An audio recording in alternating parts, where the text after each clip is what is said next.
explain something about unconditional election. Sige, sige. Okay, start na ako. Kasi brothers and sisters, yung Calvinism na sinasabing tulip ay hindi naman nag-originate kasi kay John Calvin yung tulip, no? If we're going to study history, nagsimula yan sa Synod of Dort, no? At sila ang nagbuo niyang acrostic na yan, kaya nabuo yan in response naman doon sa 5 points na isinabit ng remonstrants, no? So historically nandiyan yan, ano? Now, I just reacted dun sa comment ni Rayan about unconditional election being demonic kasi that's not true. The doctrine of unconditional election is biblical. Okay. All right, okay. Unang-una po, ang atin pong tindig ay hindi po magbabago.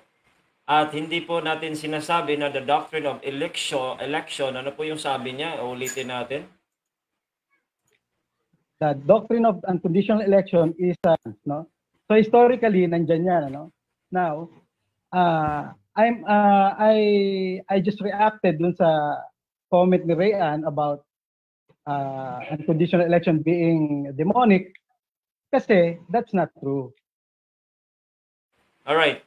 So, unconditional election being demonic, hindi po yan unconditional election lang, pero yes, hindi natin yan binabawi. Yan po unconditional election po ng paniwala ng mga Calvinists. Yan po ay heretical at demonic doctrine. At hindi lamang po yun doon sa unconditional election, kundi doon po sa tulip na aral na systematic.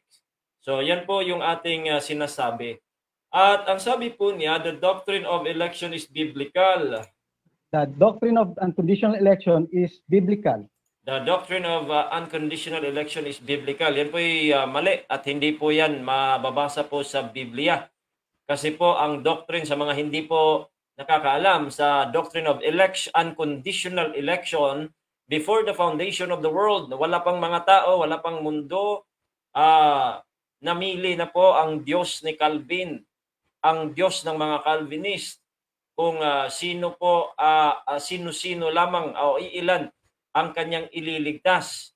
At yan po yung demonic and heretical. Unang-una, wala pong talata na mababasang ganun. Alright? Meron po siyang babanggitin na mga talata, mamaya isa-isahin po natin, pero never po na makabasa ka ng Biblia verse, Bible verse na nagsasabi, before the foundation of the world, namili po ng iilan ang Diyos sa Biblia. Baka Diyos ni Calvin, sige, atin po yung tatanggapin na lang. Pero hindi po yung Diyos ng Biblia, wala po siyang pinili na iilang tao upang sasampalataya o kaya upang maligtas. Dahil kung ganon, magiging pong unfair ang Diyos na hindi naman siya unfair at we're talking about the God of the Bible. He has no respecter of persons at hindi po siya unfair na mamimili po siya ng iilang tao upang iligtas or maliligtas. Though lahat ng tao ay makasalanan, pero pipiliin lang po niya yung iilan upang iligtas ay napakalinaw po niyan basically na yan ay unfair at mayroon po siyang tinatangi sa kaligtasan. Do sa Biblia po napakalinaw na wala pong tinatangi na sa kaligtasan po ang Diyos. Wala po siyang tinatangi dahil po kahit na dito po sa talata ng Roma, dito po makikita din po natin kahit dito sa Roma Kapitulo 2, versikulo 13, ito po ang sabi o 12, ito po ang sabi ng talata.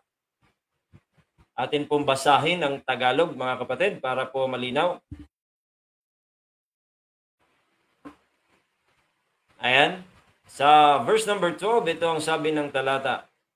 Sapagkat ang lahat ng nangagkasala ng walang kautusan ay mga papahamak din naman ng walang kautusan. At ang lahat na nangagkasala sa ilalim ng kautusan ay sa kautusan din sila hahatulan. Sapagkat Hindi ang mga tagapakinig ng kautusan ang siyang mga ganap sa harapan ng Diyos, kundi ang nagsisitalima sa kautusan ay inaaring ganap. Ang sabi pa dito sa verse number 14, sapagkat kung ang mga hintil na walang kautusan sa katutubo ay nagsisigawa ng mga bagay ng kautusan, ang mga ito na walang kautusan ay siyang kautusan ng kanilang sarili. No? Makikita natin na ito po ay sa buong konteksto dito that even ito pong mga hintil na walang kautusan pero ginagawa po nila yung nasa kautusan, sila po ay nagiging kautusan po sa kanilang sarili, and that they are doing the things doon po sa law, and then that would justify them, or that would make them justified. At hindi po nagtatangi ang tao. Though meron po siyang piniling tao, alright? Huwag po kayong malito dahil po merong ipinili ang tao, ang Diyos na mga tao, bayan ng Diyos, which is ang Israel. Nung una, pinili po sila para to carry out the plan of God. Hindi po sila pinili upang sasampalataya at sila lamang ang maliligtas. Walang ganon. Kaya unconditional election is not biblical. At hindi po yan, that is demonic and heretical doctrine na merong pinili ang Diyos. Hindi pa nga sila sumampalataya, pinili na. Yan po ay kalokohan dahil ang ang Diyos po ay nagsasabi dito, ang kanyang salita. Sinasabi po yan ng banal na kasulatan dito po sa verse number 6 ng Hebrews. Kung walang pananampalataya ay hindi maaaring maging kalugod-lugod sa Kanya. Sapagkat ang lumalapit sa Diyos ay dapat sumampalatayang may Diyos. At siya ang tagapagbigay ganti sa mga sa Kanya ay nagsisihanap. No? Hindi po sa mga pinili na hindi pa sumampalataya. Kaya kung wala ka pang pananampalataya, never kang piliin ng Diyos. No? Never kang piliin ng Diyos upang maligtas. Wala ka pang pananampalataya, hindi maaaring kalugod-lugod yan, no? Sa Diyos. Kaya ito po ay itong aral na ito is hindi po totoo. Ang conditional election na ito, pinili.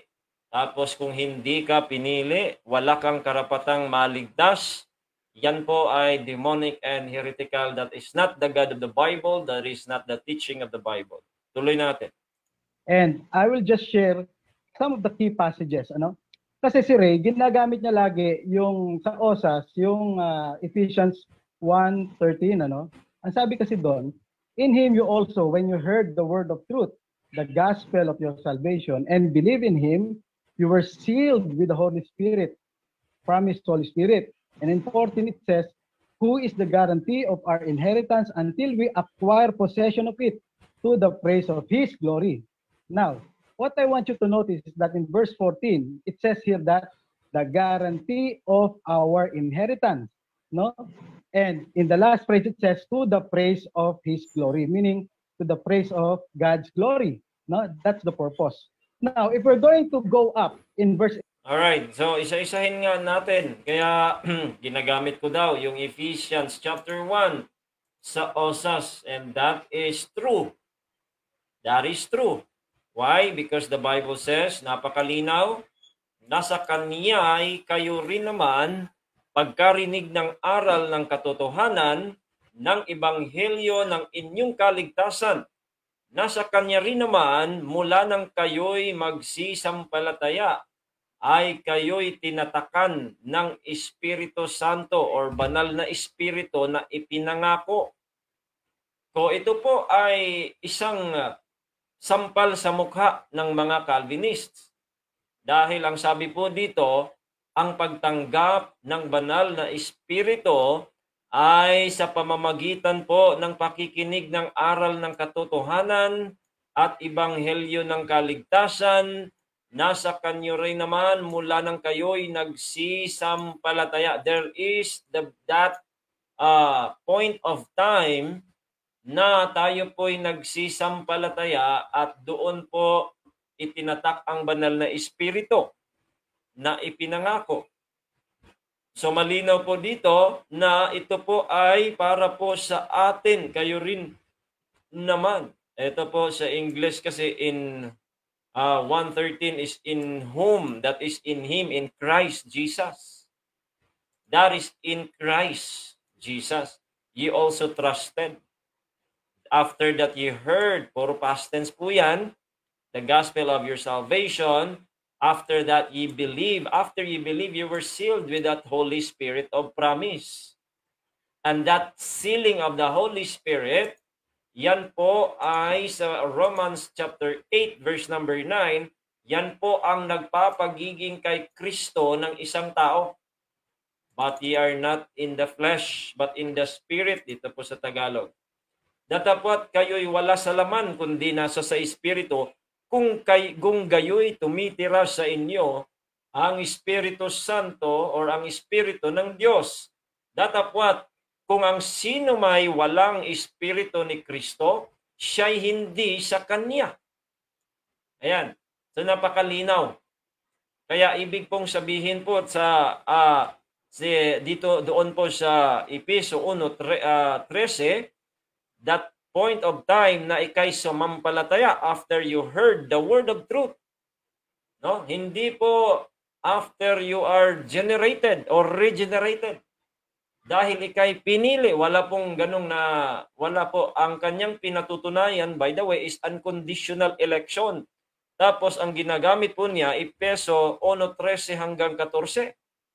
Ay wala pong unconditional election. Yan po'y sampal ng mukha sa mga Calvinista.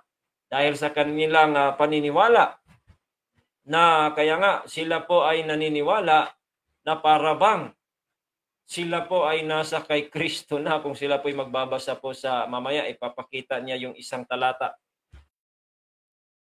Kaya ito po ay nagpapatunay na sa Kanya ka kung tumitira ang Espiritu ng Diyos or meron kang Espiritu ni Kristo. Yan po yung ibig sabihin. And then the Bible says, dahil kay Kristo ka, dito po sa verse number 14, sapagkat ang lahat ng mga pinapatnubayan ng Espiritu ng Diyos ay sila'y mga anak ng Diyos. Mga anak ng Diyos. At ang sabi pa, sapagkat hindi ninyo muling tinanggap ang Espiritu ng pagkaalipin sa ikatatakot, datapwat, tinanggap ninyo ang Espiritu ng pagkukup-kup na dahil dito'y sumisigaw tayo, Aba, Ama. Ang Espiritu rin ang nagpapatutuo kasama ng ating Espiritu na tayo'y mga anak ng Diyos. So, kailan po nangyari po? Ang sabi po sa ginamit niyang talata, after na ikay sumampalataya, doon ka, nagiging anak ng Diyos, nagkakaroon ng banal na Espiritu. Of course, gagamitin natin yan sa OSAS because hindi po yan tumutukoy sa unconditional election. Wala pong unconditional election sa talata na ito. Ano nang sabi pa dito na siyang patutuo ng ating mana. Ito po'y napakatibay na argumento patungkol po sa one save, always save. The moment na meron kang banal na espiritu, yan po ay patutuo ng ating mana. Yan po ay patutuo ng ating mana. Sa English po, yan po ay tinatawag natin na earnest of our inheritance. Earnest. At yung earnest na yon, kung babasahin natin yan sa Greek, yan po ay tinatawag na arabon. Ang tawag po, ang ibig pong sabihin sa arabon, ang sabi of Hebrew origin, a pledge. Yan po'y pangako, yan po'y pledge. Panata. That is part of the purchase money or property given in advance as security for the rest. So ang banal na espiritu, ito po ay security for the rest. Patutuo nga sa mamanahin natin doon po sa langit. Kaya ganito po ang one save, always save. Pagka naitatak po ang banal na espiritu, ibig sabihin ikaw po'y ligtas. Hindi ka pupuntang impyerno dahil meron kang mana. At ang mana po ng ating mamanahin, according to 1 Peter chapter 1 verse number 4, ang sabi, sa isang manang di nasisira at walang dungis at hindi kumukupas na inilaan sa langit para sa inyo. Meron pong isang manang di nasisira at walang dungis at hindi kumukupas na yan po'y inilaan sa langit para sa mga ligtas at nakatanggap ng patutuo ng banal na espiritu. Kaya yan po ay nag-start, yan po ay nagsisimula noon pong nadinig natin ang ebanghelyo at tayo po'y sumampalataya. Hindi po doon sa before the foundation of the world. Okay, so pulsuhan nga natin yung mga, baka may mga bago po ditong nakikinig. Ayan, so let's see. Good evening po sa mga nahuli. Pakilala mo, why kailangan ka kasahan. Okay. Okay. Kaya pala, no? Dapat pakilala mo why kailangan kang kasahan ng grupo nila. Gaano kadami at kalaki. Okay. Tama. Kaya mamaya, atin po yung sabihin mamaya kung bakit po tayo kasahan, because we can gather ang mga kasamahan naming kasi po kami pong mga Bible Baptist, mga kapatid at mga kaibayo. Kami po ay wala po kaming puno katulad ng mga relihiyon dito sa Pilipinas. Si Kibuloy, sila Almeda, marami pong mga INC, kahit RCC, meron po silang iisang tao na namumuno or overall servant. Wala po kaming ganon. Kaya all we can do is pwede naming kunin yung mga kalipunan po ng mga kasamahan naming Bible Baptist na mga pastors at atin pong harapin ang grupo ni Daniel Rason or dating Daan ngayon na namumuno. Yan po ay ating gagawin kung sila po'y kakasa sa atin pong hamon sa kanila na formal debate o kaya online or public po. Hinahamon po natin sila Kuya Daniel Rason. At maganda po na talakayan yan. Pwede natin talakayin ulit yung pong patungkol sa iglesia, patungkol po sa once saved, always saved, ika po, o ano man yung gusto pong tema. O kaya patutunayan natin na hindi po sugo ng Diyos si Daniel Rason. Yung mga ganong tema, you're welcome. So, hindi po ako, wala po kaming puno dahil wala pong puno dito. Pero pwede naming magpaperma to tayo ng mga as many as we can na mga Bible Baptist pastors para po magiging representative tayo para po harapin si Kuya Daniel Rason o kaya may ministro niya na dalhin po yung kanyang grupo. Pwede po niyang iharap yan. Yan po, kaibigan na, I think si kaibigan na Yuli po ito. Kaibigan na Ulysses Villamin, I think. Yan po yung picture niya. Nakikilala po natin yan. At yan, siya po ay, I think, parang siya po ay tiniwalag, no? Walang dahilan. Kaya, yan. Siya po ay matagal na private nurse ni Des or Brother Eli Soriano. So maybe siya po ito or hindi tayo magkakamali pero wala pong pangalan dito. Pero yung picture na po, siya po si Ulysses Villamin. Okay, so magandang gabi po dyan sa'yo. Alright, so tuloy po tayo. Let's see here. Ayan. Ayan lang po. Pinupusan lang po natin yung mga nandito. Kristen Dera, Father Darwin, welcome sa anumang friendly. Father Darwin Getgano. Ayan. Ewan ko because I've been challenging him ng formal debate. And I don't know kung kailan po siya because sabi po, busy daw siya. Pero maghihintay lamang po tayo. I think sabi nga, ng Debaters Convention ay sa ano daw, June o kaya July. Di hintayin natin si Sir Darwin Getgano anumang friendly debate. Okay. So pwede siyang pumasok dito o ako ipapasok sa kanilang punto por punto. Tayo po ay welcome po dyan at noon pa natin yan hinahamon si Sir Darwin Getgano. Okay? Yan. Just a friendly debate para mapagtimbang-timbang ng ating mga kapatiran kung alin po yung tama.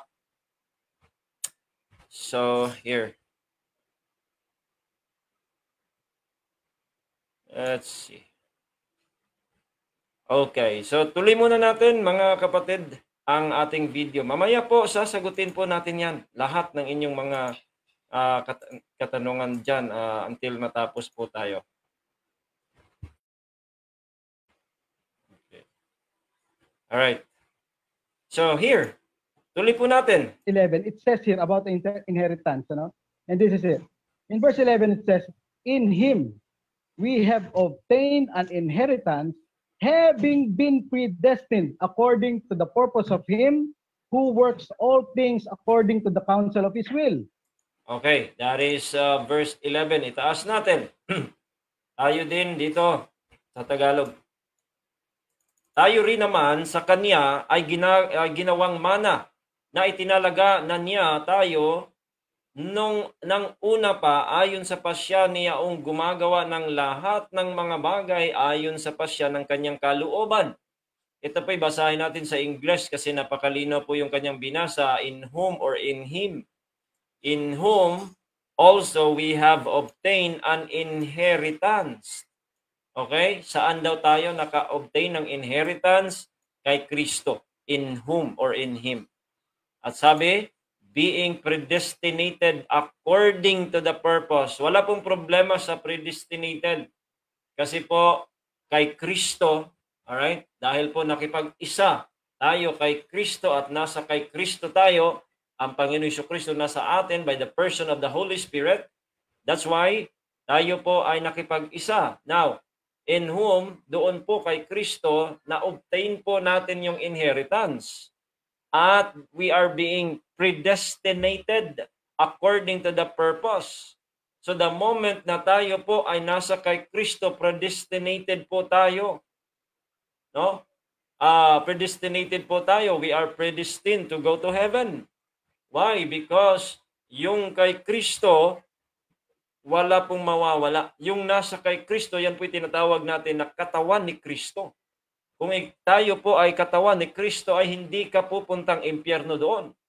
Pupunta kang langit doon. We are predestined. So kaya meron po tayong ginagamit po natin na illustration.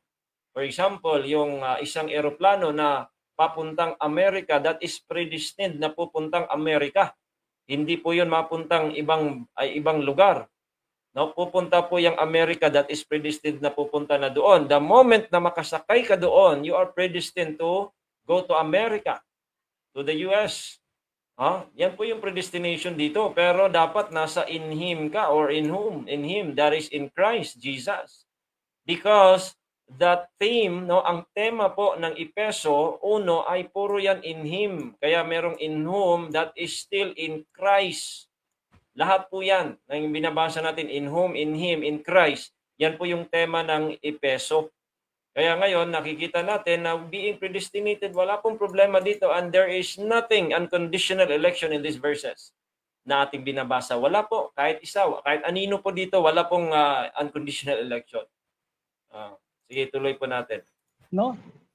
What we notice is that the word inheritance is also there. No? What? Wala pong problema sa inheritance because we obtain inheritance in Him. Makipag-isa ka muna at hindi ka maka-obtain ng inheritance outside Christ. Kaya wala pong matinong argumento po ito at pinatutunayan pa. This word inheritance is all about. This is about being sons or children of God. No? The doctrine. Hindi po inheritance children of God. Mali po yun. Wala pong tinatawag na inheritance to become children of God. Hindi po. Kasi po, in whom we obtain inheritance. Hindi po ang pagka children of God, inheritance. Hindi po. Ay nako, napakalinaw po ng talata. Basahin po natin yung Galatia 4. Ang sabi niya, ang inheritance ay pagiging anak ng Diyos. Aris, hindi po yan totoo. Ang sabi po dito, wherefore thou art no more a servant but a son. Okay? Anak na po. And if a son, then an heir. No? Son ka muna bago ka makatanggap ng inheritance. Ay nako. Dito po sa Roma 8:16. No? Ang inheritance daw pagiging anak ni Kristo or ng Diyos. Hindi po yung totoo. Sa ang talata po mababasa niya, that Spirit itself bears witness with our spirit that we are the children of God. And if children, then heirs. Okay? Pagka ikay anak, di doon ka magiging heirs, meron kang inheritance. Ay, kahit naman siguro kahit naman siguro sa lupa, kahit naman sa practical, no, dito sa pamumuhay ng lupa, anak yung heir or may inheritance sa kanyang magulang. Never ka naging hindi mo magiging inheritance yung pagkaanak. Anong inheritance pagkaanak? Napakalinaw nga na yung pong heir or inheritance, yan po ay mamanahin natin dito po, to an inheritance, incorruptible and undefiled, and that paid it not away, reserved in heaven. That is reserved in heaven. That is the inheritance. Kaya ito pong Efeso 1:13, ang sabi po dito, 14, na yung pong seal of the Holy Spirit, that is the earnest of our inheritance. It's not being a child. No? Hindi po totoo yung mga sinagsasabi nito. Kaya mali, no? Next. Doctrine of adoption, no? At nandun din sa verse 11, doon sa dulo niya, Yun pong doctrine of adoption daw. Yun pong adoption, mga kapatid, meron pong adoption in the future para po sa mga nasa kay Kristo na. Yun po yung adoption na atin pong hinihintay. Ito po ang sabi ng talata, verse number 23. And not only they, but ourselves also. Ourselves, kasama po yung sumulat, Apostol Pablo, at saka yung sinulatan ng mga banal na nasa Roma, which have the first fruits of the Spirit, even we ourselves groan within ourselves, waiting for the adoption, to wit, the redemption of our body. There is that redemption of the body of the saved. That is a future salvation. Pero that is sure to those who are children of God, who have received the seal of the Holy Spirit. Ay, naku, nagkarambol-rambola po itong pinagsasabi ng ating kaibigan, kababayan. Tuloy po natin. nandun na naman yung to according to the purpose of Him who works all things according to the counsel of His will. That is sovereign will of God. No? And ang sabi of having obtained inheritance, no? And if we're going to go up, no? Go up in verse 4. It says here, listen, brothers and sisters, bago niyo husgahan ang unconditional election, listen to this passage, okay? In verse 4 it says, even as He chose us in Him before the foundation of the world, that we should be holy and blameless before Him in love. Verse 5. He predestined us for adoption as sons through Jesus Christ according again to the purpose of His will. Ayan. So, atin pong titingnan ulit yung sinasabi at mamaya matatawa po kayo dito. Ephesians 1:4. According as He hath chosen us. Ang nakikita po ng mga Calvinists is chosen us, tapos before the foundation of the world. Hindi po nila nakikita si in Him. Dahil ang kanilang nakikita, sarili nila,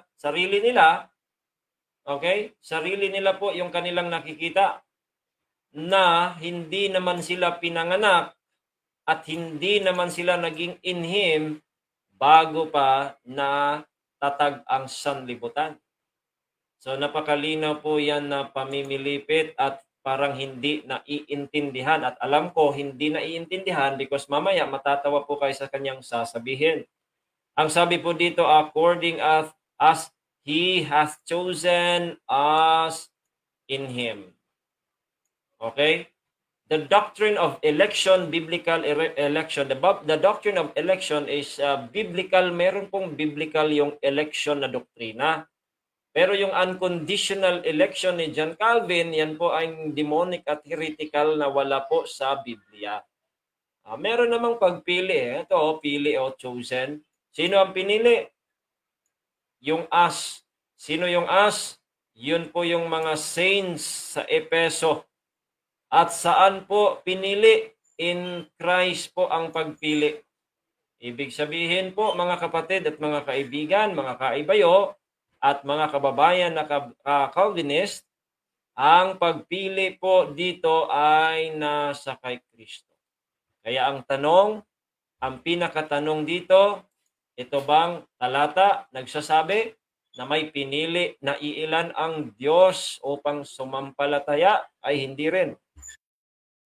Hindi rin dahil ang purpose ng pagpili that we, kasama si Pablo, that we should be holy and without blame before Him in love. Hindi pa rin sumampalataya, sasampalataya yung purpose ng pagpili. Kasi ang pinili dito, mga ligtas na po, mga banal na, at nasa kay Kristo na. Kaya inuulit natin na sana po ang mabuksan ang mga puso at isipan nitong naloko ng aral na ito, na hindi ka pa in Christ bago ka pa sumampalataya. Napakalinaw po 'yan sa mga talata. That at that time ye were without Christ. No, hindi po sinabi you were in Christ before the foundation of the world. Wala pong ganon. Dahil ang sabi po that at the time ye were without Christ, aliens from the commonwealth of Israel, strangers from the covenants of promise, having no hope and without God in the world.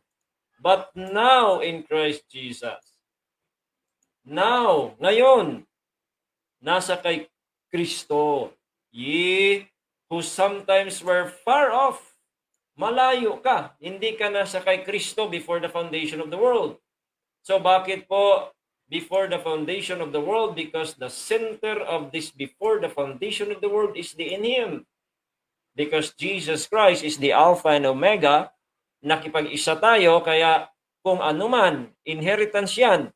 No? We are fellow heir, no? Joint heir with Christ. Kung ano mang yung nasa kay Kristo, no? Parang nakiisa po tayo, kaya kasama na tayo dito sa before the foundation of the world because of the in Him, because of Jesus Christ. Hindi po noong before the foundation of the world, hindi ka pa nga sumampalataya, kasama ka dito. Wala pong gano'n. Next. So what we're noticing in these verses, nabasa pala niya yung 5. Ang 5 is having predestinated us unto the adoption of children by Jesus Christ to Himself, of course. No? Because that adoption of children, that is by Jesus Christ. And that predestination is yun pong nakita natin na future na adoption. No? Yung nakita natin kanina, nabasa natin. Pero malinaw na by Jesus Christ. Hindi po by by election. Ay hindi po ganoon ang sinabi. By Jesus Christ kung nakipag-isa ka kay Kristo. No? Kaya ang dali pong gibain etong mga doktrina, mga aral ng Diablo at hindi po sa Biblia. Ang dali po. Hindi po tayo mako-convince at maluloko po dito. Next. that this inheritance that speaks in verse 14, no, is about adoption, which is free. Again, napamalian na po natin, hindi po adoption yung inheritance. That inheritance is to be in heaven, to be in Christ. I'm sorry, not to be in Christ. To be in heaven and to be doon po sa langit at hindi po maimpyerno. To enjoy eternal life. Yun po yung inheritance. That is reserved in heaven for us. There is no such thing as inheritance ang pagkaanak ng Diyos. Hindi po yun yun po yung inheritance. Kaya meron kang inheritance because you are a son. So you have to be a son first para po meron kang inheritance. Destined by God. No, according to the Predestined by God, of course, because by Jesus Christ. verse 5. For what purpose? According to the purpose of His will. Ganon din sa verse 13. No? According to the verse 13, it says, 14, to the praise of His glory. Verse 11, to the counsel of His will. So this is all about God's will. And by the way, sa mga nahuli, napakinggan po ninyo isang Calvinista na naniniwala na ang pinatutunayan niya ngayon, unconditional election kuno. Na ang ibig sabihin, ang Diyos po ni Calvin, namili ng iilang tao para sasampalataya at maligtas. Pero yung mga binabasa niyang talata, never pong nagsasabing ganon. Purpose and His own counsel. This inheritance is predestined according to verse 5, no? And in verse 4, it's nakakaawa po yung explanation, no? Yung exegesis nakakaawa at wala po sa hulog ang mga sinasabi. Kaya sana po ito'y mapakinggan niya o kaya ng ibang mga kapatiran o yung mga unti-unti pang mga hindi pa masyadong alam itong aral na ito na hindi sa Diyos. Sana po'y mapakinggan po nila itong ating video. Supports it. It says, even as He chose us in Him. Ayan, no? Napakalinaw, no? He chose us in Him. Ayan, yan po yung key doon. Kaya kung hindi ka in Him, hindi ka kasama sa us. He chose us in Him. Okay? Napakalinaw. Before the foundation of the world, that we should be holy and blameless before Him. Now, ang nangyayari kasi dito, mga kapatid, binabasa lang ni Ray yung verse 4. Grabe po yung pamamaratang. Binabasa ko raw daw ang verse 4. Ay, binabasa ko po lahat. No? Erwin de la Cruz. Binabasa po namin ang lahat ng mga talata sa Biblia at kahit anino ng inyong aral ay wala po doon sa Biblia. Kahit basahin pa natin lang buo. No? Kaya yan po ay paratang na harapan na paratang. Binabasa ko yung 4. Actually, kayo nga yung 4 lang ang babasahin eh. Kayo nga yung palaging pagka sinabing unconditional election o di Ephesians 1:4 agad at 2 Thessalonians 2:13. Kayo lang naman yung namimili ng talata. Kami po, binabasa namin ang buo ang talata kaya nalaman natin na ang Calvinism is mali. Hindi niya itinutuloy sa verse 5 and so on and so forth. If we're going to study these verses from verse 4 up to verse 14, we can see here na talagang this is about sovereign will of God. Sovereign will of God pala eh. Wala palang unconditional election. So nagkakarambola na po itong presentation at nakakaawa po ito. Panalangin po natin na mabuksan po at pusong isipan dito, lalo na po ay makapanood sa video natin. About His sovereign power to elect. No? And so, sovereign power to elect. Ipinasok po yung elect daw. Nako. So, again, kung elect, sige, elect. Pero para saan? Para mag-serve o kaya para maligtas? Wala naman doon eh. No? Wala namang sinasabi doon na para upang sasampalataya at maligtas. Wala po. Hindi natin pwede sabihin this is unbiblical, much less demonic. Ay, of course, demonic, unbiblical, heretical, at hindi po sa Diyos na aral na unconditional election na mimili. Kaya itong pong mga ginagawa ninyo, mga Calvinista, wag na po kayong makipagdebate, wag na po kayong mga apologetics, wala nang ganon. All you have to do is preach the gospel. Kasi po, bakit ka papasok pa dito tapos magko-correct ka sa amin? Baka naman kami ay predestined to reject Calvinism o kaya we are decreed to reject your doctrine. Kaya wala na kayong magagawa doon. Kung kayo po ay consistent sa inyong tindig, wag na kayong makipagtalo, wag na po kayong mag-apologetics, debate ng debate, wala nang ganon. All you have to do, ang kailangan po ng, sabi pa ng isang Calvinista na si the rapper, sabi po niya na all the unbeliever need is, or the unbelievers need is the gospel. O di yun lang yung ituturo po ninyo. Huwag nyo na kaming i-correct, huwag nyo nang makapag-debate pa kayo. Para saan yun? If we are decreed by your God to reject Calvinism, edi wala na kayong magagawa doon. Diba, mga kapatid? That is blasphemous, mga kapatid. No? Acts 48:13, it says. Acts 48:13. Wala pong Acts 48:13. Ang ibig pong sabihin siguro niya, Acts 13:38. O kaya 48. Wala pong 48 dahil 28 lamang po ang aklat ng gawa. So that is, I think 13:38 po yung ibig niyang sabihin na ginagamit. 13:48. Yung mga ginagamit talaga ng mga Calvinist na mga proof text. Na ang sabi dito, and when the Gentiles heard this, they were glad and glorified the word of the Lord, and as many as were ordained to eternal life believed. Okay? Kahit dahil daw sa ordained to eternal life, believe. And these Gentiles, they were already proselytes. That means they followed Paul and Barnabas. They are already religious. Okay? Ito po yung kanilang ginagawa. At ang sabi po ng writer, si Lucas, nangyari na po itong believe na ito. Itong binanggit ni Lucas, nangyari na po bago niya naisulat. Kaya sa kanyang is ordained to eternal life talaga yon. And then believe of what Paul, pero ito nga, kung ating itutuloy ito, ang sabi pa nga dito ng Apostol Pablo, o kaya itaas lang natin ng konti, hindi po, kontra po ito sa Calvinism.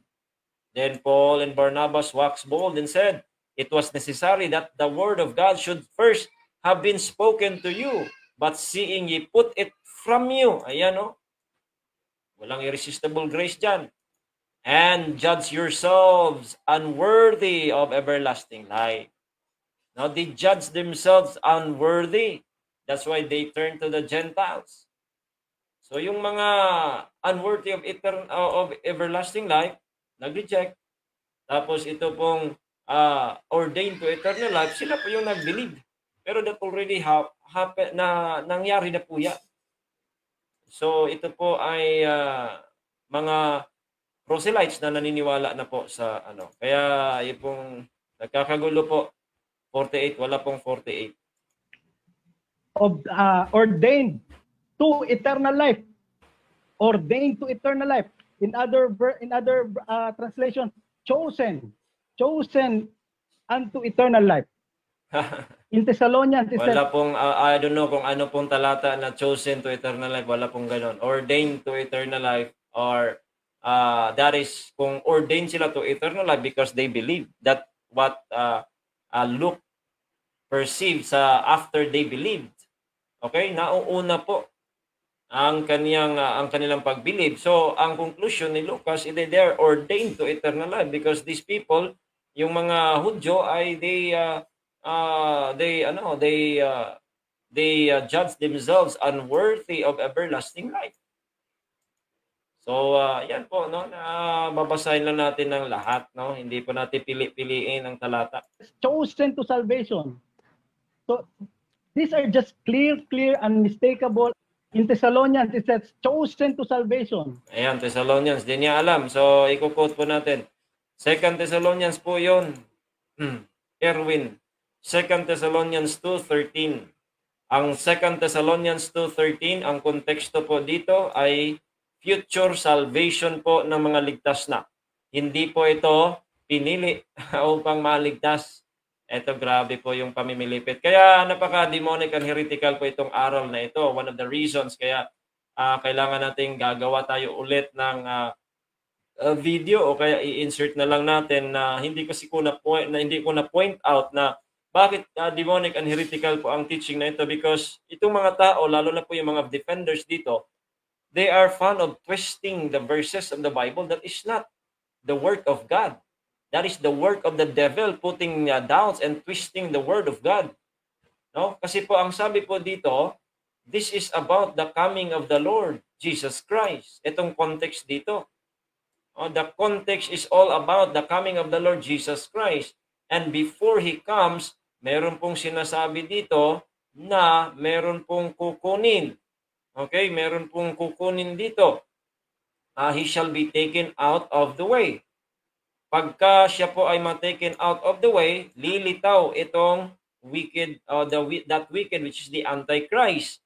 Paglitaw po niya, ang sabi po, whose coming is after the working of Satan with all power and signs and lying wonders, with all deceivableness of unrighteousness in them that perish, because they received not the love of the truth that they might be saved.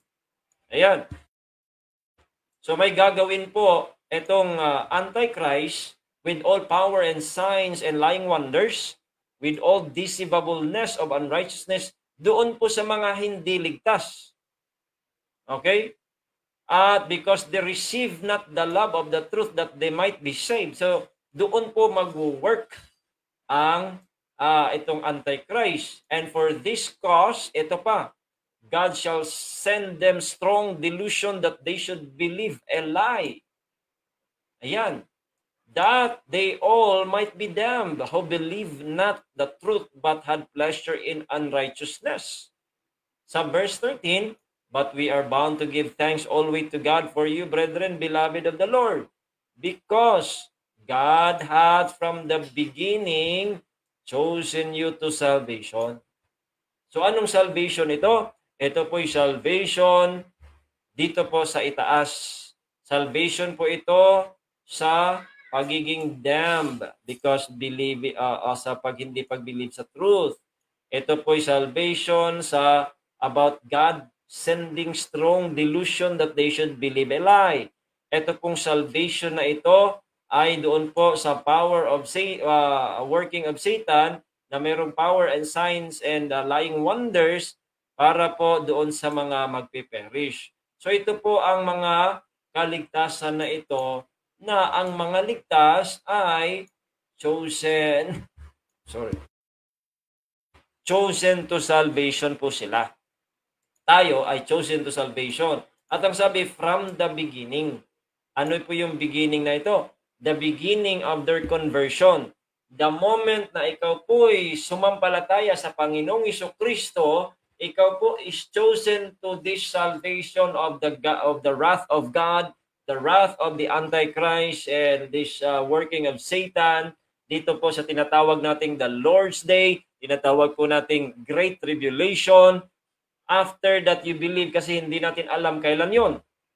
Kung hindi natin alam kailan yon, the moment that you receive Christ as your Lord and Savior, you are saved, you are chosen to salvation to this. Bakit? There is a means through sanctification of the Spirit. Meron bang sanctification of the Spirit sa mga hindi pa nakatanggap ng banal na Espiritu? Ano ang sabi pa? Unbelief of the truth. That is the means of that choosing. Chosen you to salvation through. Dito na lang tayo. Belief of the truth.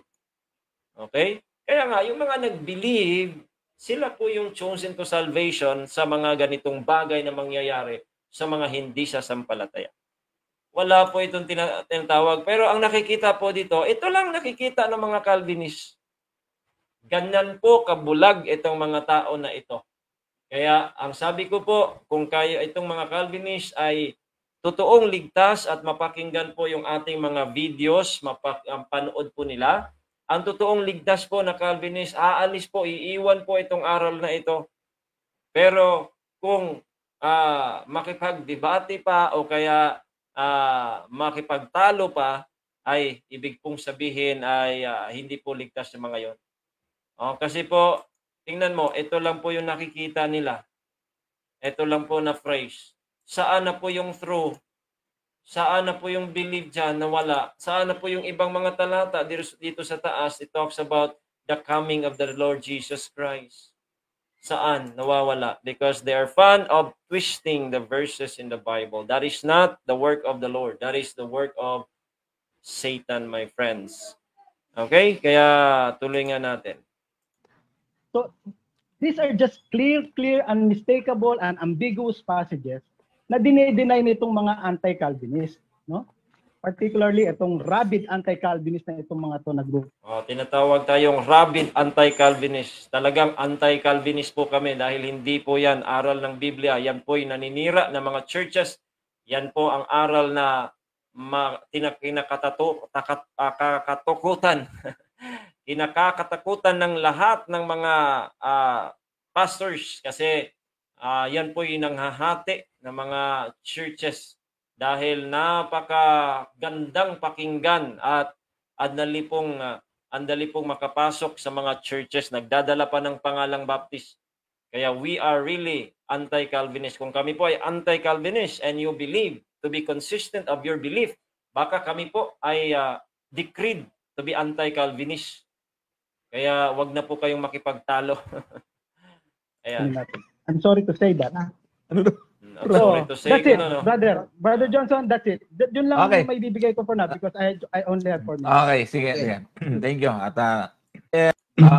okay. Ang din kayo na at siguro Di ako magbabanggit ng pangalan as what just to obey and respect Brother Johnson. Okay, 2 minutes po. Yan po ay mga maling talata at yan po ay nagpapatunay na talagang hindi po sa Diyos itong election. No? Binasa niya 1:13 ng Epeso. Hindi niya naintindihan eh. Ang sabi ng Epeso, nung hindi pa kayo sumampalataya. Basahin natin ang talata. 2:13 ng Epeso. Eto, makinig ka. 2:13 ng Epeso. That at the time ye were without Christ, being aliens from the commonwealth of Israel and strangers from the covenants of promise, having no hope and without God in the world. 13. But now in Christ Jesus. Nako, napakalinaw. Sinasabi mo kanina, anong hindi tinutuloy ang Epeso? Lahat ng Epeso, in Him po ang tema ng Epeso, in Him. Kung hindi ka in Him, hindi ka kasama dyan. Pambihira kayo mga Calvinist. I-reject nyo, anong hindi, itutuloy mo yan lahat, puro in Him. Verse 3, Blessed be the God and the Father of our Lord Jesus Christ, who hath blessed us with spiritual blessings in heavenly places in Christ. Nasa loob kay Kristo. Kaya ang sabi mo, chosen us in Him, ang pagpili nasa kay Kristo. At hindi ka pa kay Kristo nung hindi ka pa sumampalataya. Colossus 1. Pambihira namang unawa yon. Colossus 1. Kaya kayong mga kaibigan, kababayan na Sabadista, Seventh-day Adventist, huwag po kayong pupunta dito na grupo. At ito sabi sa 21, Colossians 1:21, and you that were sometime alienated and enemies in your mind, hindi po kayo in Him.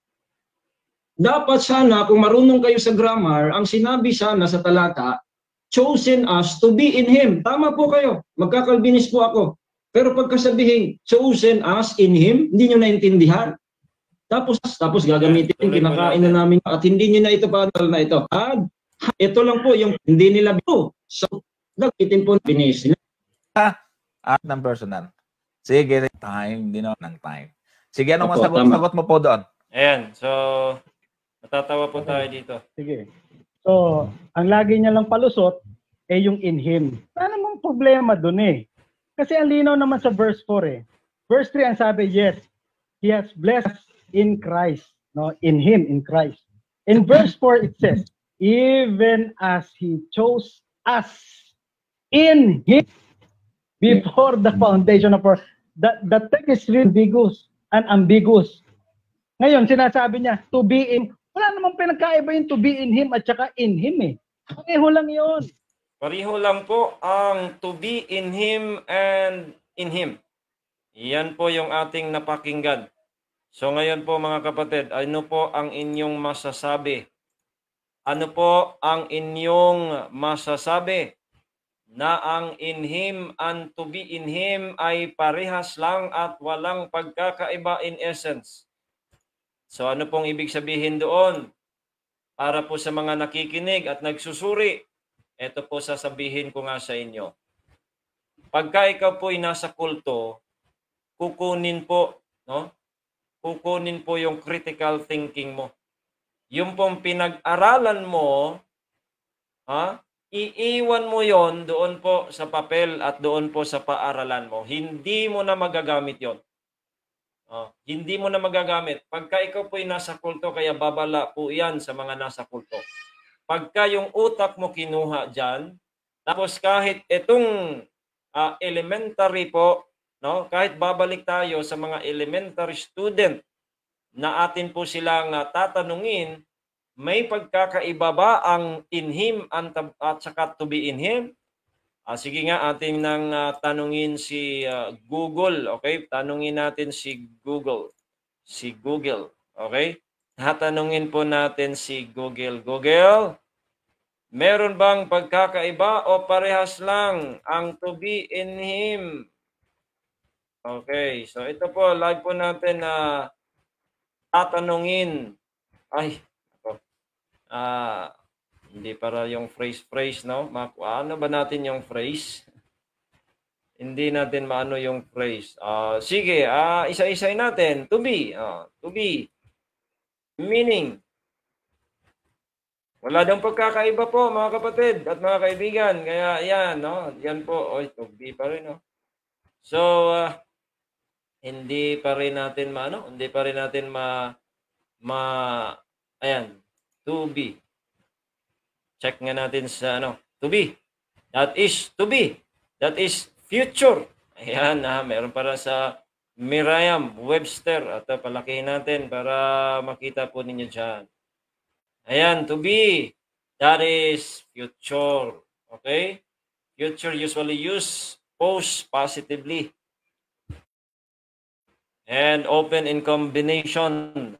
A bride to be. Okay, alam po natin yung to be, pabihira mga kapatid. Kahit to be, hindi na natin alam porket nasa kulto po tayo. Hindi po yan ang dapat po natin yung iwasan, mga kapatid. At alam po natin yung to be na yan po ay future pa yan. Pero yung in him na po, yan po ay nasa kanya na. Okay, now, ngayon, tingnan nga natin. Kahit atin pong titingnan sa Tagalog. Sa Tagalog na lang po. Maghahanap po tayo ng kahit sa Tagalog, tingnan natin. Tagalog. Okay, ito. Dito po tayo sa English to Tagalog na translator. Enter text. To be in him. Ano po ang ibig sabihin sa Pilipino, mga kapatid? Upang maging sa kanya. Yun po yung Tagalog ng to be in him. Ang sabi po ng isang Calvinist, parehas lang yon. In him, parehas lang sa to be in him. Sa kanya. Sa kanya po. Babalik ta rin natin, mga kapatid, no? Babalik ta rin natin. Dito tayo sa Tagalog, English, translator. Okay. Kung sa Tagalog, kasi English po yung sinabi niya, so okay na yon. So, sa Tagalog is upang maging at to become, no? Upang sa kanya. To him, hindi rin. To be in him. To be in him. Mapa sa kanya.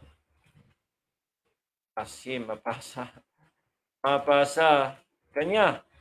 Hindi pa rin. So anyway, ang atin pong kasi po ang kanyang ginamit is English.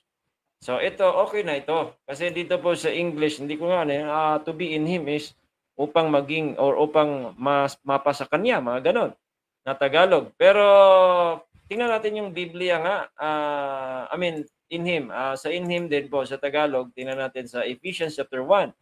Verse number 4, ito po ang sabi. Ayon sa pagpili niya sa atin sa kanya. Sa kanya talaga, no? Iba po talaga yung sinasabi na to be in him. Iba po yung to be in him. Ay, naku mga kapatid. Upang maging sa kanya. Upang maging sa Kanya nga to be in Him. Diba? Yun yung ano ko kanina. Upang maging sa Kanya. Pero yung in Him po, sa Kanya na po yun. Nandoon ka na, sa Kanya na po. Kaya mga kapatid, napakalinaw po. Kaya, nako, ang sabi po, daily kasi Christ, pa-review nyo. Debate niya. Okay. Yan. Yeah. Okay. I-review nyo po at sasagutin po ninyo na ang to be in Him at in Him parehas lang. Yan po yung gagawin sa isang kulto po sa mga tao. Kukunin po yung critical thinking, yung pinag-aralan mo, makakalimutan mo na yung lahat dahil lang sa upang maipagtanggol mo lang yun pong inyong maling paniniwala. Kaya yan, nagiging in Him and to be in Him, parehas lang yun. Parehas lang daw. Tuloy nga natin. Essentially, pareho lang yun. What the verses are saying is that Christ, in His sovereignty, has the power according to the purpose of His own will, according to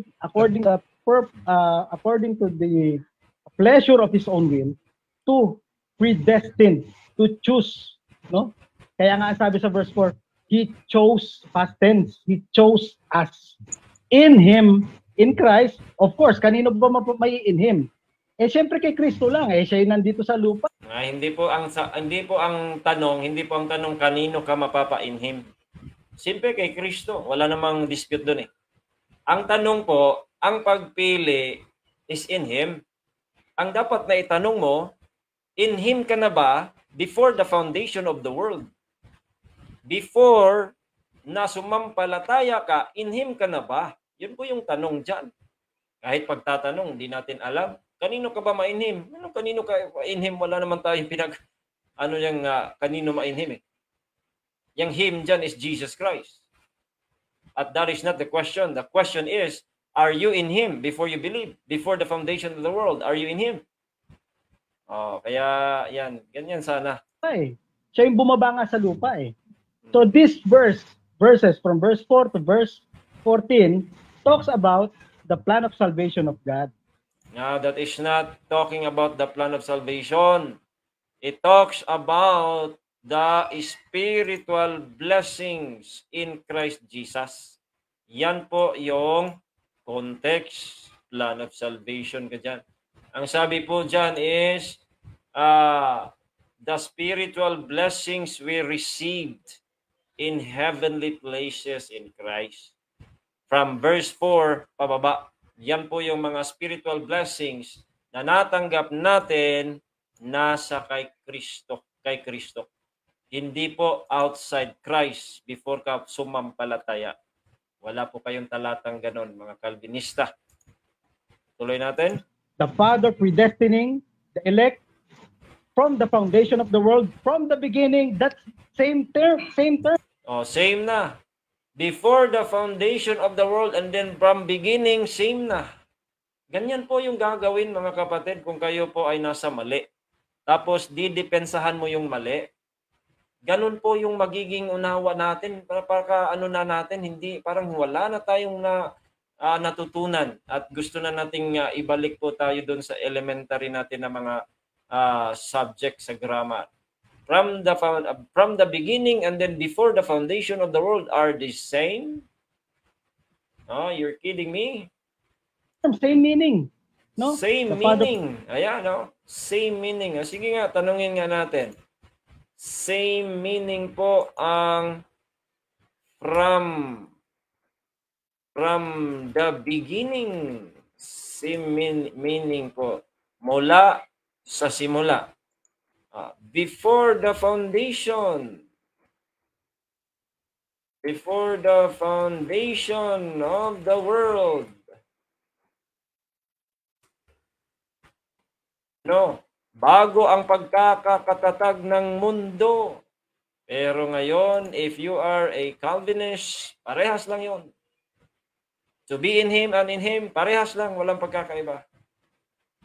Grabe po yung ginawa ng pananampalatayang hidwa, mga kapatid. Predestining the elect, the Son accomplishing the work here on earth, no, to receive all those who elect that the Father gave according to John 6:44. John 6:44, ang pinanghahawakan po nilang talata na ang kanilang sarili ay ipinapasok na hindi naman sila kasama. John 6:44, ang sabi po ng talata, no man can come to me except the Father which hath sent me draw him, and I will raise him up at the last day. Oh, ano pong meron ba ditong sinabi na sila po ito? Wala po, hindi po kayo kasama diyan. Hindi po kayo kasama sa dinron ng Father and then given by the Father. Kahit itaas mo pa yan doon po sa mga talata dito na sinasabi na there are people, specific people given or drawn by the Father to the Son. And they are the apostles. Sila po yung mga given. Ang sabi po dito sa Juan 17, now they have known that all things whatsoever thou hast given me are of thee. For I have given unto them the words. Ang sabi niya dito, pero dito po sa verse number 9, I pray for them. I pray not for the world, but for them which thou hast given me. Okay, meron po talagang given ang Panginoong Diyos, ang Ama. Meron po siyang given to the Son. At yan po specifically, verse 12, while I was with them in the world, I have kept them in thy name. Those that thou givest me, I have kept. And none of them is lost, but the son of perdition. Even the son of perdition is given to the son. Chosen. Okay? He is chosen. No? John chapter 6, verse number 70. Hindi ibig sabihin pagka-chosen nga ligtas or kaligtasan ang hindi ibig sabihin kundi that is to carry out the will of God. Jesus answered and said unto them, have I not chosen you 12 and one of you is a devil? Meron palang chosen pero devil, no? Ayan, no? Because hindi po kayo kasama dito. Ang given of the Father, drawn to the Son by the Father. Ito po yung mga specific na tao in the earthly ministry of the Lord Jesus Christ. Kasi po, dito pa kayo papasok. Dito pa tayo papasok sa verse number 20. Ito po ang sabi, neither pray I for these alone, but for them also which shall believe on me through their word. Diyan tayo papasok. Tayo po'y sumampalataya through their word. Doon po tayo. At ito po ang sabi about the world. Kasama pa po ang world dyan. That they all may be one as thou, Father, art in me and I in thee. That they may also be one in us. That the world may believe that thou hast sent me. Okay? So, grabe, wala pong Calvinism sa buong aklat ng gawa. Ng John. Buong Biblia, wala. No? No man can come to me unless the Father gave to me. And the okay, at dyan po, mga kaibigan at mga kababayan, dyan po sa John chapter 6, the Father is drawing some para po sa anak dahil hindi po si Kristo, ang kanyang ministry is not to become a super or mega na evangelist na parang i-convert niya lahat. Hindi po yun ang ng pakay ng Panginoon Jesucristo. Namili lang po siya ng iilan at tinuruan ng iilan at yan po namatay ang Panginoon Jesucristo, binayaran yung mga kasalanan natin at ngayon sila na po yung nagtuturo at doon po mas maraming convert po mga apostol kaysa sa Panginoon Jesucristo dahil iba po ang pakay ng Panginoon Jesucristo. Kaya hindi po katulad ng pakay ng mga apostol na sila po ay binahagi na lahat. In fact, there are verses in the Bible na hindi po yung mga apostol hindi na pinapapunta doon sa Samaritan, hindi pinapapunta sa Hintil. Wala pa doon at that time. Kaya iba po yung pakay ng Panginoon Jesucristo. So, the Father is drawing some men, specific people doon po sa earthly ministry of Jesus Christ. But the fact is, Jesus Christ will draw all men to Himself, because drawing or choosing is not salvation agad. That is para po sila po ay sasampalataya sana. Okay, ito po, verse number 32. And if I be lifted up from the earth, will draw all men unto me. Okay? Will draw all men unto me. So when Jesus Christ will be lifted up, binasa niya, ginamit niya, yun pong serpent in the wilderness. Kung siya po, as Moses lifted up the serpent in the wilderness, even so must the Son of Man be lifted up, that whosoever believeth in Him. No? Ganun po yung Moses. Si Moses, he lifted up the serpent in the wilderness. Whosoever will see that, or yung titingala sa ahas sa wilderness, sa ilang, hindi mamamatay kahit nakagat ng ahas. The same din po, hindi namili ang Diyos na titingala sa ahas. Hindi po. Kaya, that whosoever believeth in Him should not perish but have everlasting life. Kaya the Son also is drawing. Kaya wag ipasok yung sarili ninyo dyan, mga Calvinist, sa John 6. Hindi po kayo dyan. Hindi po kayo yan. Wala po kayo dyan. Holy Spirit sealing those elect for eternal glory and salvation. That's the plan of salvation, the triune God, no? Doing the plan of salvation, no? Napakaganda po na pakinggan, you know. Napakagandang pakinggan po 'yon, pero napakamali. Kasi hindi natin mapapansin na inaatake na po natin yung karakter ng Diyos sa mga pinagsasabi niya. Napakagandang pakinggan na ang Diyos daw Ama drawing and the Son accomplishing, tapos yung the Spirit is sealing. Pero yun po ay they are doing that plan of salvation for all people who will believe. Okay? Hindi po doon sa mga iilang tao. Wala po kayong mababasang ganon. Kaya itong mga kaibigan, kababayan natin ng mga Calvinist, ay tayo po ay naaawa sa kanila. But again, if they are truly saved, sila po ay makakaintindi sa Biblia na ito po ay mali. If they have the Holy Spirit, they would understand the Bible, and they will stop twisting the verses in the Bible to fit their systematic. Wala pong talata sa Biblia na mga nagpapatunay sa mga ito, mga Calvinista na ito. Kaya ito po ay talagang heretical doctrine at wala po sa tunay na o nasa hidwang pananampalataya. Kaya ito po ay naaawa po tayo sa mga tao na ito. So, salamat po sa inyong lahat. Kaya ito po ang ating masasabi. Tayo po ay patuloy na mag-aaral. Tayo po ay patuloy na magbasa sa ating mga Biblia. At mag-aaral po tayo para po tayo ay matuto at atin pong makita yung pong mga katotohanan. Pero unang-una, sana po tayo po ay maligtas muna. So ang ating pong kaligtasan ay nakabatay po sa ating pananampalataya dahil sa biyaya ng Diyos na naibigay sa atin o pinahayag po sa atin sa pamamagitan ng Panginoong Jesucristo.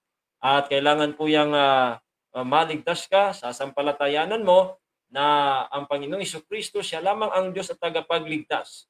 Wala nang iba. Siya po ang nagbayad ng ating mga kasalanan sa cross na ilibing at nabuhay mag-uli sa ikatlong araw. Pinapatunayan po niya na ang kasalanan po ay naresolba. Hindi na po kailangan mamatay tayo hanggang sa walang hanggan dahil meron na pong pagkabuhay na mag-uli, pinangungunahan ng Panginoong Jesucristo. He is the firstborn of the dead. Pinangungunahan po niya, naipakita po niya ang kanyang pag-ibig doon po sa cross ng Kalbaryo. But God commended His love toward us in that while we were yet sinners, Christ died for us. Wala pong ibang kaligtasan kay Kristo lamang, neither is there any salvation in any other. For there is none other name under heaven given among men whereby we must be saved. Sabi ng Panginoon Jesucristo, I am the way, the truth, and the life. No man cometh unto the Father but by me. Siya po yung nag-reconcile sa atin. Kaya kailangan po natin ang Panginoong Jesucristo para po tayo ay maligtas. Hindi natin kailangan ng 10 utos. Hindi natin kailangan ng bautismo upang maligtas. Hindi natin kailangan ng 10 utos upang maligtas. Hindi natin kailangan ng 7 sacraments upang maligtas.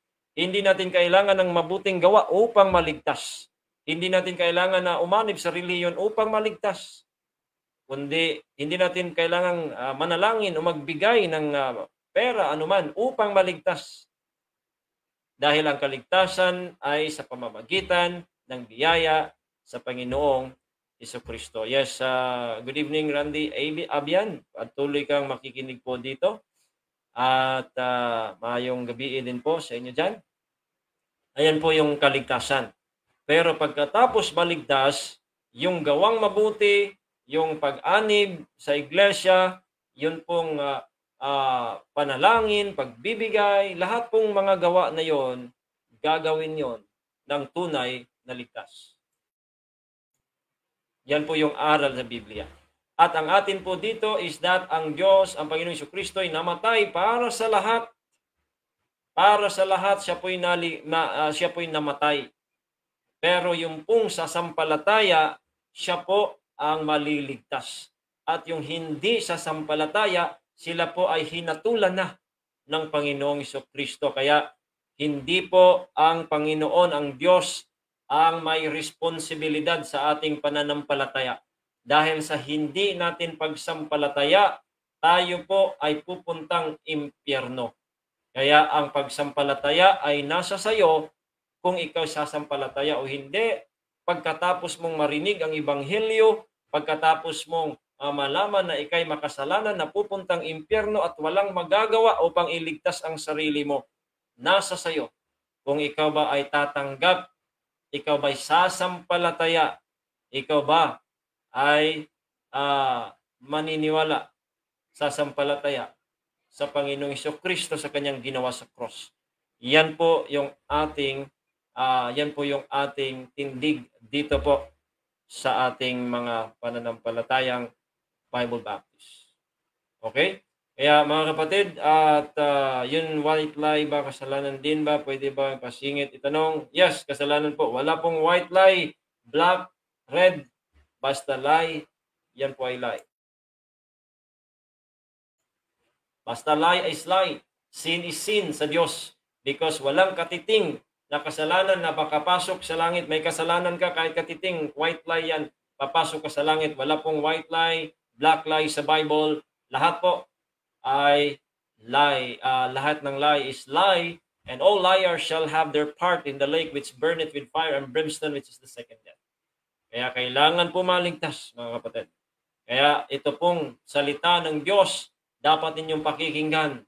At dahil po, hindi po natin, para po sa mga kaibigan, kababayan naming SDA, ay hindi po natin po problemahin ang pagsunod sa kautusan ni Kristo kung ikaw po'y naligtas. Dahil ang Diyos po ang gagawa sa atin. Tutulungan po tayo ng Diyos paggawa sa kaniyang kalooban o kaya pagnanasa. Sabi ng Panginoon, sabi ng Apostol Pablo sa kanyang sulat, Filipos 2:13, sapagkat Diyos ang gumagawa sa inyo, maging sa pagnanasa at sa paggawa, ayon sa kaniyang mabuting kalooban. At ayon po sa talata dito sa Titus chapter 3 verse number 8, ang sabi po ng Biblia, tapat ang pasabi at tungkol sa mga bagay na ito na ninanasa kong patutuhanan mong may pagkakatiwala upang ang mga nagsisisampalataya sa Diyos ay maging maingat na panatilihin ang mabubuting gawa. Ang mga bagay na ito ay makaliligtas. Hindi po sinabi. Ang mga bagay na ito ay pawang mabubuti at mapapakinabangan ng mga tao. Kaya maligtas ka muna bago ang mabuting gawa. Bakit? Wala kang magagawa kung hiwalay ka kay Kristo. Kaya kailangan kang mapasa kay Kristo upang makagawa ka ng mabuti na katanggap-tanggap ng Diyos. Yung mga gawa mong mabuti, hindi po yun katwiran ng Diyos, katwiran mo yon at hindi po yan katanggap-tanggap ng Diyos. Sabi ni Kristo, kung wala ako, wala kayong magagawa. Kung hiwalay kayo sa akin, wala kayong magagawa. Kaya kailangan makipag-isa ka kay Kristo muna. Makipag-isa ka kay Kristo bago ka maging kay Kristo at gagawa ka ng mabuti dahil ikaw ay nasa kay Kristo na. Ikaw ay ligtas na. Gagawa ka ng mabuti. Susunod ka sa Panginoong Jesucristo.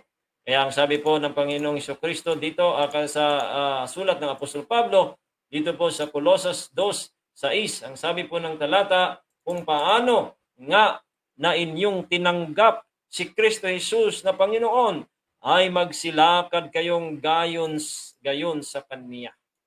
Okay? Magsilakad.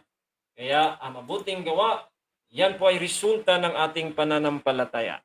Hindi po tayo gagawa ng mabuti upang maligtas. Kundi ang gawain pong mabuti, yan po ay gawain ng mga tunay na ligtas. At maraming salamat po sa inyong pakikinig. Until next time po, sa mga hindi pa nakapa-follow at nakapag-like sa page natin, please do so. At yan po ay malaking tulong po sa amin. At pakishare po sa video na ito. Maraming salamat po sa inyong pakikinig at pag-participate, pagtatanong. Nawa po kayo may natutunan ngayong gabi. God bless you po sa inyong lahat. At good night na rin po sa inyo. Hanggang sa susunod.